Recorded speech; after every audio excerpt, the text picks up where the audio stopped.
अभी तक आपने देखा कि कैसे क्रिस्टल वापस लेने आया एलियन भूतनी को उठाकर अपने साथ दोबारा मंगल ग्रह पर ले गया, और वहीं दूसरी तरफ भूत गांव वालों से बचकर अपनी जान बचाने के लिए जंगल में भाग गया। अब आगे।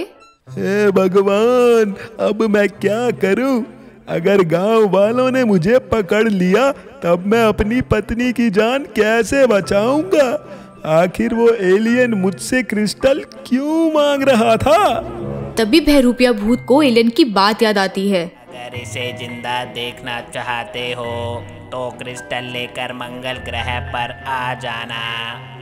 इसका मतलब क्रिस्टल उस साइंटिस्ट के पास है।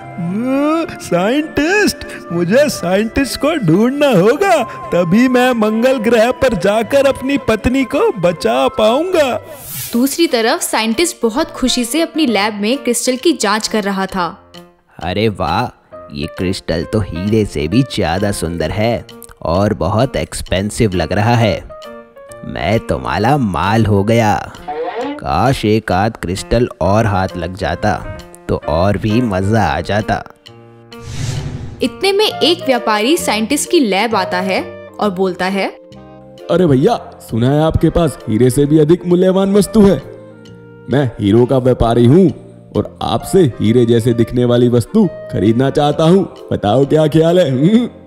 व्यापारी के मुंह से हीरे को खरीदने की बात सुनकर साइंटिस्ट फूला नहीं समाता और क्रिस्टल को दिखाते हुए बोलता है, यही है वह अनमोल वस्तु। साइंटिस्ट जैसे ही वह क्रिस्टल उस व्यापारी के हाथ में देता है, तभी व्यापारी अपने असली रूप यानी कि बहरूपिया भूत में बदल जाता है। हैं आप? बहरूपिया भूत को अपने सामने देखकर वह एकदम से डर जाता है और बोलता है, अरे भूत जी, आप यहाँ कैसे?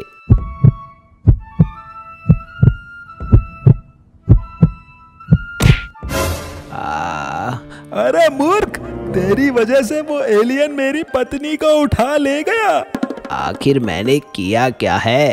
अरे ज्यादा बोलेगा तो यही काट डालूंगा। ये सब तेरा ही किया धरा है।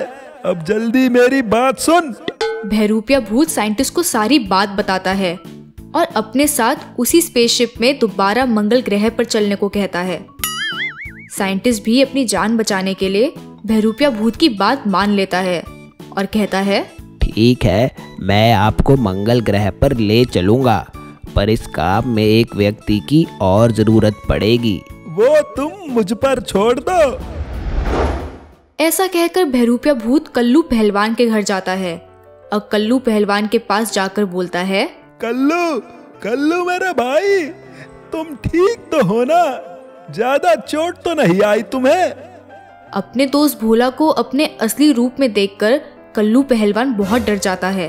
अरे डरो मत भाई, मैं अभी भी तुम्हारा वही दोस्त भोला हूँ। मैं भले ही भूत हूँ, पर रिश्तों की अहमियत समझता हूँ। मुझे तुम्हारी मदद की जरूरत है भाई। वो एलियन तुम्हारी भाभी को उठा कर ले गया और तुम्हें तो पता ही है, तुम्हारे सिवा मेरा कोई दूसरा दोस्त भी नहीं है और गांव वाले तो खुद मेरी जान लेना चाहते हैं। ऐसे में अगर तुमने मेरी मदद नहीं की तो बस बोला भैया, बस, मैं सब समझ गया हूँ। बुरे वक्त में दोस्त का साथ छोड़ने से उसकी हालत बिल्कुल वैसी हो जाती है जैसे पानी के बगैर मछली। दोस्ती की है तो निभाऊंगा भी। बताओ मुझे क्या करना होगा? कल्लू, तुम्हें मेरे साथ स्पेसशिप में चलना होगा। बहरूपिया भूत और कल्लू पहलवान साइंटिस्ट के पास जाते हैं। फिर वे तीनों स्पेसशिप में बैठ जाते हैं और साइंटिस्ट स्पेसशिप उड़ाने लगता है। थोड़ी ही देर में वे पृथ्वी के वायुमंडल से बाहर आ जाते हैं और कल्लू पहलवान हवा में तैरने लगता है। अरे अरे बजरंग बली, ये मैं कैसे उड़ रहा हूँ? अरे बेवकूफ, तुमने सीट बेल्ट क्यों नहीं लगाई? अरे अरे अरे अरे लैंड करा दे, अरे लैंड करा दे भाई। अरे 100-200 ज्यादा ले लियो। अरे मैं पागल हूँ, बेवकूफ हूँ जो तेरे स्पेसशिप में आया साइंटिस्ट। अरे लैंड करा दे, अरे पापा। भोला पहलवान को बैठाकर उसकी सीट बेल्ट लगा देता है। थोड़ी ही देर में वे मंगल ग्रह पर पहुंच जाते हैं। वहाँ पहुंचकर साइंटिस्ट भूत से कहता है, आप यह क्रिस्टल उस एलियन को दे आओ और अपनी पत्नी को ले आओ। तब तक मैं पृथ्वी पर वापस चलने की तैयारी करता हूँ। बहरूपिया भूत और कल्लू पहलवान स्पेसशिप से नीचे उतरते हैं और आगे बढ़ने लगते हैं। इतने में साइंटिस्ट मौका देखकर बड़ी चालाकी से मंगल ग्रह से कुछ क्रिस्टल और उठा लेता है और स्पेसशिप लेकर वहां से चला जाता है। बहरूपिया भूत और पहलवान को स्पेसशिप के उड़ने की आवाज आती है और दोनों उस ओर देखते हैं। अरे रुको! अरे भोला भैया, अब हम क्या करेंगे? अब हम घर वापस कैसे जाएंगे? अगर आप इस कहानी का अगला भाग देखना चाहते हैं तो हमें कमेंट करके जरूर बताएं। अगर आपको यह वीडियो पसंद आया हो तो इसे लाइक कीजिए, चैनल सब्सक्राइब कीजिए और हमारे लेटेस्ट वीडियो सबसे पहले देखने के लिए बेल आइकन दबाना ना भूलें।